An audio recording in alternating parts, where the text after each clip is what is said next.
नमस्कार, आदाब दोस्तों। वसीम सैफ़ी सफ़र के अध्याय नंबर 8 में आप सभी का बहुत बहुत स्वागत है। सीमा हैदर के बाद सानिया अख्तर आ पहुंची बांग्लादेश ढाका से भारत के नोएडा। ये कहानी उन दो नौकरी करने वालों की है जो कि बांग्लादेश में ढाका में नौकरी किया करते थे। भारतीय नागरिक और बांग्लादेशी के बीच नौकरी करते हुए प्यार हो गया। ये कहानी ऐसी है जो कि अभी तक फ़िलहाल इस कहानी का अंत नहीं हुआ और अंत होने से पहले उसमें कई दरारें आ गई। बांग्लादेश के ढाका से नोएडा के भारत का सफ़र की कहानी सामने आई, जहां ढाका की रहने वाली सानिया अख्तर को एक भारतीय नागरिक सौरभकांत तिवारी से प्यार हो गया। दरअसल ये कहानी सौरभकांत तिवारी के बांग्लादेश से जाने से शुरू हुई। भारत में गौरवकांत तिवारी का एक कंपनी जिसका नाम कल्टीमैक्स एनर्जी बांग्लादेश प्राइवेट लिमिटेड के साथ नौकरी का मुआहदा हुआ, जिसका 5 जून 2017 को कंपनी ने गौरवकांत तिवारी जहां नौकरी करने लगा, जबकि सोनिया अख्तर पहले से ही वहां ढाका में किसी अन्य कंपनी में काम कर रही थी। जिसके बाद सोनिया अख्तर की कंपनी ने सोनिया को सौरभकांत तिवारी की कंपनी में ट्रांसफ़र कर दिया किसी डीलिंग के मसले में कि आपको उस कंपनी में जाके इस प्रोजेक्ट के लिए डीलिंग करनी है। और जिसके बाद जिस कंपनी के अंदर सौरभकांत तिवारी काम कर रहा था, वहाँ के उस कंपनी के बॉस जैन से उसको मिलना था, लेकिन जैन वहाँ नहीं मिला और कंपनी के किसी कर्मचारी ने सौरभकांत तिवारी से उसकी मीटिंग फिक्स करा दी। जिसके बाद उस काम को लेकर उन दोनों के बीच बातचीत हुई। बातचीत होने के बाद काम के ज़रिए कुछ निजी पर्सनल चीज़ें भी बातचीत हुई। तो इस बातचीत के दौरान जो है सौरभकांत तिवारी सोनिया अख्तर का नंबर ले लेता है कि अगर मुझे कभी ज़रूरत पड़ी तो मैं आपके पास फ़ोन करूंगा या किसी मसले में बात करनी हुई तो मैं आपसे बातचीत करूंगा। समय बीतने के बाद सौरभकांत तिवारी ने मुझे कई बार फ़ोन किया और कई बार मुझे बुलाने का भी ऑफ़र किया। तो ये सब सारी बातें जो हैं अभी तक सोनिया अख्तर अपनी ख़ुद बयां कर रही थी कि किस तरीके से उसके साथ जो है प्यार का धोखा हुआ। अब ऐसे में जब समय बीतने के बाद सौरभकांत तिवारी ने मुझे, जब कंपनी में मेरी मीटिंग हुई तो उसके दौरान मुझे उन्होंने अपना नंबर दिया और बातचीत हुई। समय बीतता गया और जिस तरीके से एक ही कंपनी में आना जाना था और मैं तो हालांकि दूसरी कंपनी से ट्रांसफ़र हुई थी, तो उस समय जब बातचीत हुई, बातचीत होने के बाद में सौरभकांत तिवारी ने मुझे शादी के लिए प्रपोज़ किया। जिस वक्त मैंने मना कर दिया, सौरभकांत तिवारी ने मुझे अपनी आप बीती घटना बताई कि मेरे साथ भारत में इस तरीके से हुआ है और मैंने उनकी बातों पर विश्वास कर लिया। लेकिन मैंने बोला कि जो सानिया अख्तर है, उन्होंने बोला कि मैं मज़हब से अलग हूँ, मैं मुस्लिम मज़हब से हूँ और आपका जो मज़हब है वो हिंदू मज़हब है, तो इस तरीके से हमारी शादी नहीं हो सकती। तो उन्होंने, सौरभकांत तिवारी ने मुझे बताया कि मेरी जो पूर्व पत्नी है रचना तिवारी, उसका इंतकाल हो गया है और किसी घटना को लेकर इस तरीके से पूरी बात है। तो हालांकि उनकी बातों पर हालांकि उसे भी प्यार हो गया था, प्यार की बात थी, उन्होंने उस चीज़ को ज़ाहिर किया सौरभकांत तिवारी ने, और सानिया अख्तर जो है उनकी बातों में आ गई और उन्होंने जब अपनी बात रखी कि भाई मैं मज़हब से अलग हूँ और मज़हब से जो है अगर आपको इस तरीके से चीज़ें हैं तो आप कर सकते हैं, तो वहीं सौरभकांत तिवारी ने कहा कि मैं आपके लिए मज़हब बदल लूँगा, जिसके बाद 11 अप्रैल 2021 को बांग्लादेश के कोर्ट में जाकर हिंदू धर्म से मुस्लिम धर्म अपना लिया। जिसके बाद 14 अप्रैल 2021 को सौरभकांत तिवारी और सोनिया अख्तर के बीच शादी हो गई।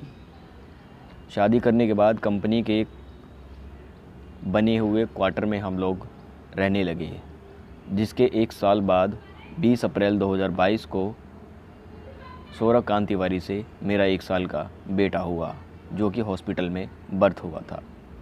मेरा और मेरे पति सौरभकांत तिवारी सहित बच्चे के साथ अच्छा जीवन बीत रहा था। अचानक बिना बताए सौरभकांत तिवारी यानी मेरे पति 24 दिसंबर 2022 को भारत आ गए। मैंने फ़ोन किया, मैंने पूछना चाहा कि आखिर कहाँ गए हैं आप, लेकिन मेरा फ़ोन नहीं पिक किया। कुछ समय बाद फ़ोन पिक करने के बाद मुझे बताया कि मैं भारत आया हूँ किसी काम से और जल्द ही वापस आऊँगा।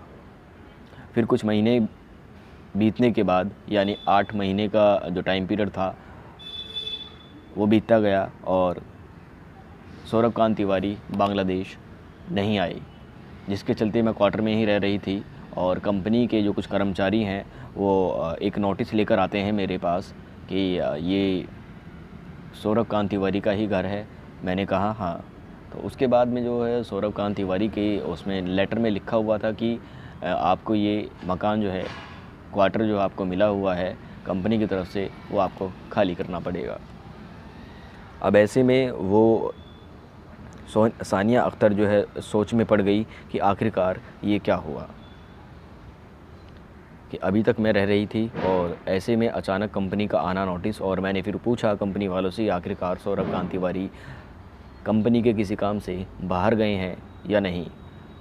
तो कंपनी के कर्मचारियों ने कहा कि सौरभकांत तिवारी अपना काम छोड़कर भारत चले गए हैं। और जिसके बाद यह सब सुनकर अपने बच्चों को लेकर अपने मायके के यहाँ वापस चली गई। जिसके बाद सौरभकांत तिवारी ने मुझे और मेरे बच्चे के बारे में कोई खैर खबर नहीं ली, ना ही मेरे बच्चे के लिए खर्चे के लिए पैसे वगैरह भेजे। फिर मैं ख़ुद अकेली 1 मई 2023 को बांग्लादेश से भारत फ़्लाइट पकड़कर सौरभकांत तिवारी के घर जा पहुंची, जहां सौरभकांत तिवारी ने मुझे सौरभकांत तिवारी और उसकी पूर्व पत्नी रचना तिवारी, जो कि उन्होंने पहले उसको मरा हुआ बता दिया था, जो रचना कांत तिवारी वो ज़िंदा थी, वो हालांकि घर पर मिले। और मैंने जब बातचीत करने का प्रयास किया तो मुझे धक्के मारकर वहाँ से निकाल दिया गया। जिसके बाद मुझे मालूम था कि सौरभकांत तिवारी भारत में कहाँ रहता है। मैंने उनकी एक डायरी में लिखे पते को संभाल कर रखा था, जिसमें लिखा था सी ब्लॉक 702 फ्लैट नंबर सिवकिल होम सोसाइटी, ग्रेटर नोएडा। जिस टैक्सी से मैं एयरपोर्ट से ग्रेटर नोएडा सोसाइटी पहुंची थी, उस टैक्सी ड्राइवर को फ़ोन करके मैंने फ़ोन किया था। और जिसके बाद टैक्सी ड्राइवर ने उसी नंबर पर दोबारा फ़ोन जो सौरभकांत तिवारी है, उन्होंने टैक्सी ड्राइवर के नंबर पर दोबारा फ़ोन करके उन्होंने ये कहा कि इस महिला को आप कहीं भी ले जाओ और इसके साथ कोई भी गलत काम या इसको मार दो, हमें नहीं पता। ये रचना कांत तिवारी के वर्ड थे, जो कि खुद एक महिला थी।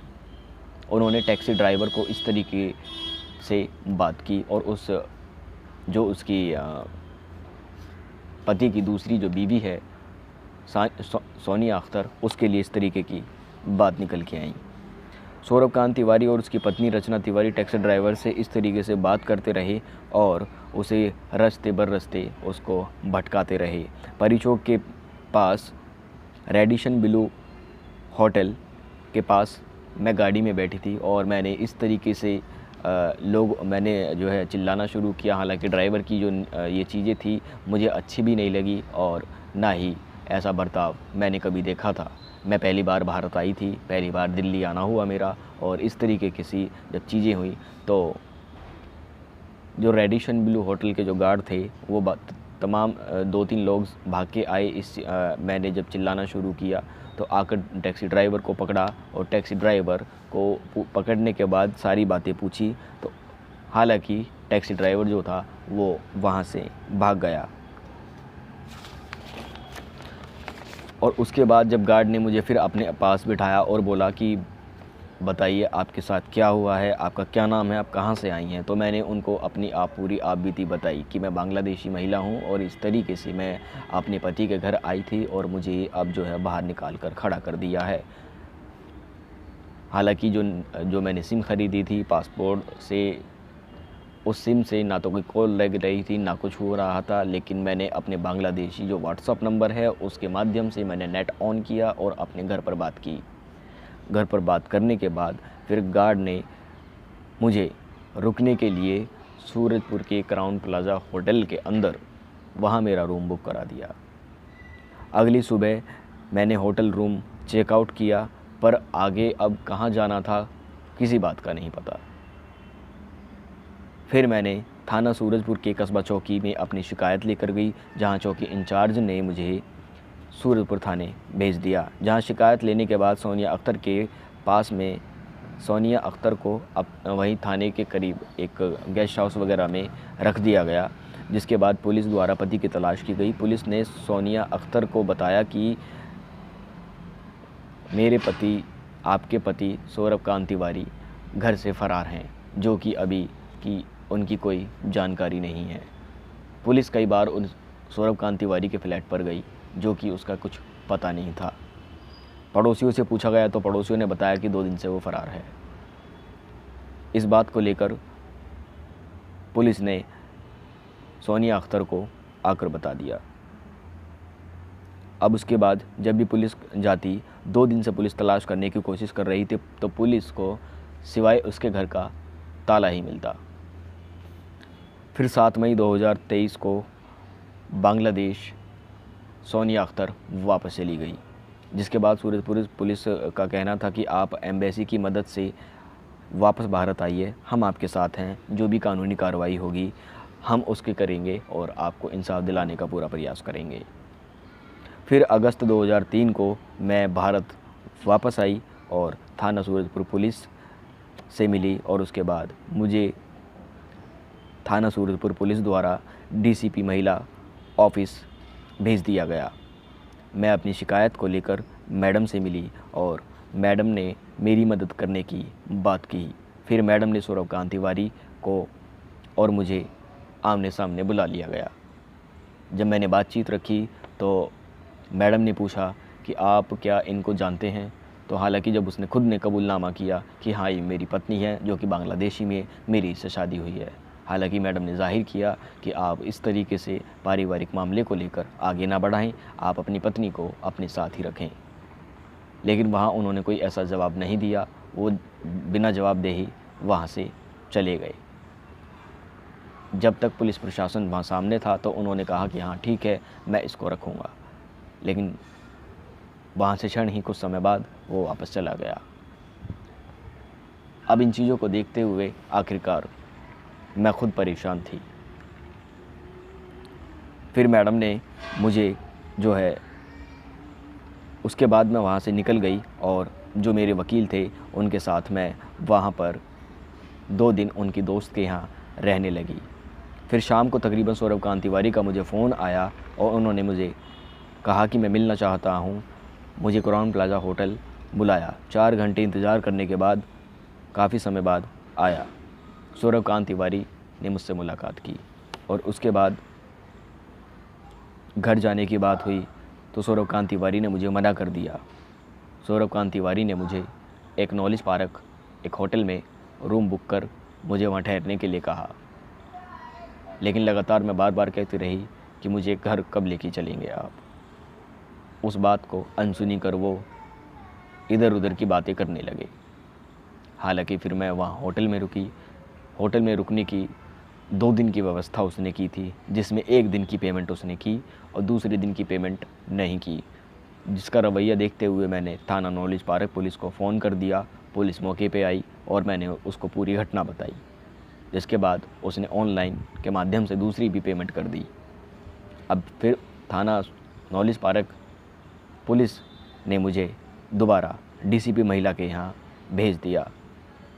अब ऐसे में जब डीसीपी महिला को लगा कि आखिरकार ये महिला कहाँ जाएगी और 1 साल का जो बच्चा उसके साथ है वो कहाँ रहेगा, तो उसी के चलते डीसीपी मैडम ने के आदेश पर मुझे पुलिस प्रशासन द्वारा महिला सेंटर नोएडा सेक्टर 62 में रखा गया है।